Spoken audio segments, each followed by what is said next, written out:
बिस्मिल्लाहिर्रहमानिर्रहीम। अस्सलाम वालेकुम। आज हम जीटीए की एक दो एग्जांपल देखेंगे। उसके लिए मैं अपने विजुअल स्टूडियो पे जा रहा हूँ। यहाँ पे आप लोग देख रहे हैं, मैंने तीन बटन लिए हुए हैं। एक का नाम रखा है रेक्टेंगल, एलिप्स एंड लाइन। ठीक है, और यहाँ तक आपको ये चीज़ें आती हैं। टूल बार से बटन है और उसका कंटेंट, उसका टेक्स्ट चेंज कर दें। अब क्या करूँगा, जस्ट ये रेक्टेंगल पे डबल क्लिक करूँगा तो इसका कोड मुझे शो होगा। इसके दो मेथड हैं। एक तो आप राइट क्लिक करके व्यू सोर्स पे भी जा सकते हैं, व्यू कोड पे। ठीक है, यहाँ पे अब हम लोग अपना कोड करेंगे।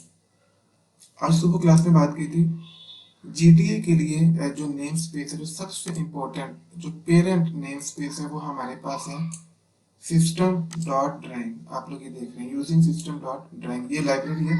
इसको इंक्लूड करना जरूरी है। जैसे ही अगर मैं इस लाइब्रेरी को उड़ा दूंगा तो कोई भी ग्राफिक जीटीआई की मैं कोई क्लास कुछ भी यूज नहीं कर सकता। ठीक है गाइस, चलिए स्टार्ट करते हैं। सब लोग देख रहे हैं रेक्टेंगल पे हम लोग अगेन डबल क्लिक कर देंगे, ये उसका कोड है। तो सबसे पहले ग्राफिक्स मैं क्लास ले रहा हूँ।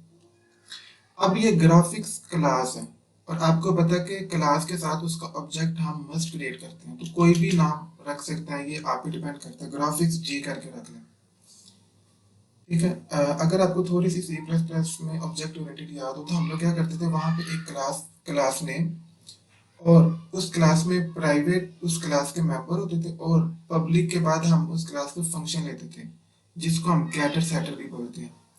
और मेन फंक्शन पे आके हम लोग क्या करते थे, क्लास के नेम के बाद उसका ऑब्जेक्ट लेते थे। जैसे स्टूडेंट का एस रख लेते थे, टीचर का टी रख लेते थे। अब यहाँ पे सी शार्प में क्या सिलसिला है कि ग्राफिक्स बेसिकली क्लास जो है ना, ये प्री डिफाइंड है। यहाँ पे क्लासेस प्री डिफाइंड है, और आज हमने कुछ नाम भी लिए थे। ब्रश क्लास प्री डिफाइन है, पेन क्लास प्री डिफाइन है, ग्राफिक क्लास प्री डिफाइन है। हमने क्या करना है, इन क्लासेस के नाम लेके जस्ट ऑब्जेक्ट को क्रिएट करना है, और ऑब्जेक्ट हम कोई भी रख सकते हैं। सही है? बाकी गेटर सेटर भी बने हुए हैं, फंक्शंस क्लास के क्या सारे बने हुए हैं। हम लोग सिर्फ ये सीखेंगे कि कौन सी क्लास कौन सा काम करती है, किस क्लास का क्या फंक्शन है, क्या फीचर्स है, क्या फंक्शनैलिटी है। बस यही हमने लर्न करना। अब क्लासेस को डिफाइन करने वाला दौर जा चुके हैं। ग्राफिक्स क्लास है और जी मेरे पास ऑब्जेक्ट है। और पहला जो मैं फंक्शन यहाँ पे क्रिएट करने जा रहा हूँ वो है create graphics. Just class start में ये बात समझ, अगर आपने हमने बात की थी ना, पेन होता है आउटलाइन के लिए, ब्रश होता है कलर फिल करने के लिए। आपने ग्राफिक का कोई भी काम करना उससे पहले क्रिएट ग्राफिक्स तो करना ही पड़ेगा, बाकी की चीजें बाद में आती है। अच्छा, क्रिएट ग्राफिक्स का फंक्शन यूज करने के बाद अब मैं अगेन एक और क्लास ले रहा हूँ जिसका नाम है पेन। और पेन क्लास का ऑब्जेक्ट रख लेते हैं पी, कोई भी रख सकते हैं, ये भी आप पे डिपेंड करता है। यहाँ पे हम ले रहे हैं न्यू न्यू पेन, और न्यू पेन के एक या दो आर्गुमेंट होंगे। अच्छा, अगर आपको याद हो डेटा स्ट्रक्चर में तो हम लोग नोड क्रिएट करते थे। हम कहते थे ना न्यू नोड से नया नोड क्रिएट होता था। तो अब न्यू पेन से मुझे एक नया पेन मिलता है। अब ये पेन का हुलिया कैसा होगा, इसका स्ट्रक्चर कैसा होगा, वो मैंने डिफाइन करना है अभी साथ साथ। ठीक है, तो इस पेन के दो पैरामीटर होंगे, दो आर्गुमेंट होंगे। पहला आर्गुमेंट है कलर। तो ये कलर की स्पेलिंग मिस्टेक नहीं होनी चाहिए, ये भी आपने ख्याल रखना है, upper case and lower case. Colour dot कोई भी रख सकते हैं, ये आप डिपेंड करता है। ब्लैक कर लें, इतना इतना मुश्किल नाम, चले मैं ब्राउन कर लेता हूँ। मैंने ब्राउन कलर यूज किया। इसके बाद मुझे पेन का साइज बताना पड़ेगा। हम लोग 5 रख लेते हैं, ये कोई भी साइज रख सकते हैं, ये भी आप डिपेंड करता है। पेन के साइज से मुराद ये है कि जो मेरी आउटलाइन होगी ना, जो मेरा बॉर्डर होगा, उसकी विड्थ कितनी है, ये मैंने यहाँ पे बताना है। अच्छा, पेन की क्लास, पेन का ऑब्जेक्ट, और मैंने पेन का स्ट्रक्चर भी बता दिया। अब ये पेन करे क्या, हमें ये बताना पड़ेगा। तो जी, जो ही मैंने ग्राफिक ऑब्जेक्ट लिया था ना जी, ये जी डॉट, अब मुझे यहाँ पे बताना पड़ेगा कि मैंने क्या क्रिएट करना है। ये आप लोग देख रहे हैं, draw line, path, polygon, rectangle. तो सबसे पहले हम लोग जो रेक्टेंगल क्रिएट कर रहे हैं, तो G dot draw rectangle. Draw rectangle के अमूमन 5 आर्गुमेंट्स होंगे, 5 पैरामीटर्स होंगे जिनको हमें समझना है। पहला पैरामीटर होगा ये जो मैंने पेन का पी ऑब्जेक्ट क्रिएट किया था ना, ये यहाँ पे पी।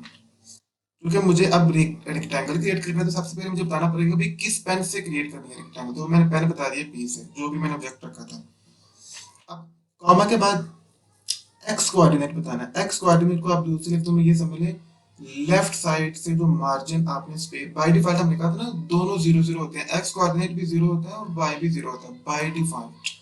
सो अब मुझे बताना है एक्स कोऑर्डिनेट मीन लेफ्ट से कितनी स्पेस हो, तो मैं कह रहा था भाई 20।